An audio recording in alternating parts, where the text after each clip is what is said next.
It's a Lord's Prayer moment. Doc South here with you. Let's see. Back in 1925, June of 1925, what would that be? 75 and 20, about 95 years ago now. A train in the middle of the night, around 3 in the morning, steam locomotive with an excursion train of about somewhere around 150 passengers and crew was coming down this line. It's a bit of a downhill grade. There was a storm that evening, I guess one of our summer thunderstorms, and it washed a whole bunch of gravel down onto this crossing. I believe the engineer most likely saw it. Most engineers are pretty alert to that kind of thing. He did what he could to stop, but, well, he just couldn't. They derailed. The whole train derailed, as I understand it, and they went further down the road just a little bit. The steam locomotives derailed, went onto their side, stopped abruptly, and then a lot of the passenger cars pancaked on top of the steam locomotive. That's when the steam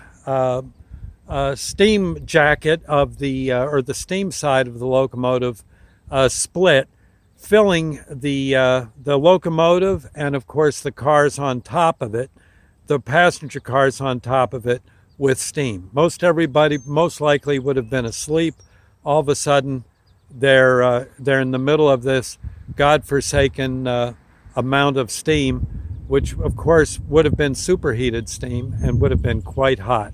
The people didn't stand a chance. Many people were scalded to death and died on the spot. Hackettstown itself is about 3 miles maybe from here. I'm sure word spread rather quickly. People came out in whatever they could, be it a buggy or maybe someone had a car or a truck, an old 1920s vehicle, and came out here as fast as they could to help.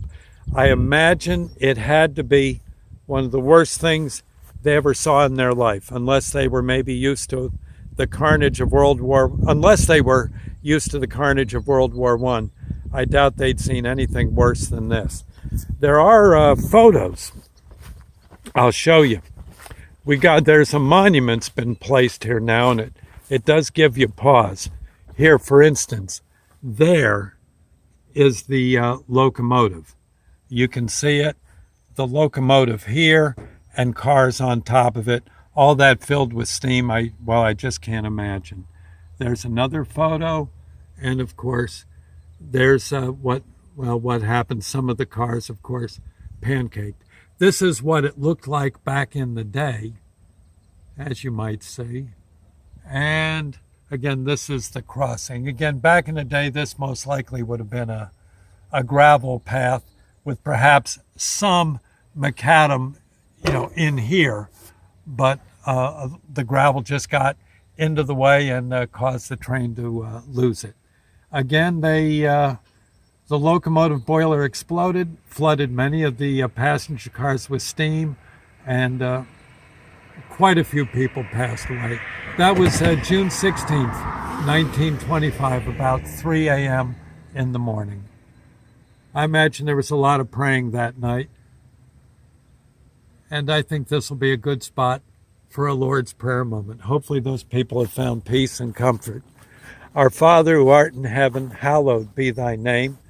Thy kingdom come, thy will be done on earth as it is in heaven. Give us this day our daily bread, and forgive us our trespasses, as we forgive those who trespass against us.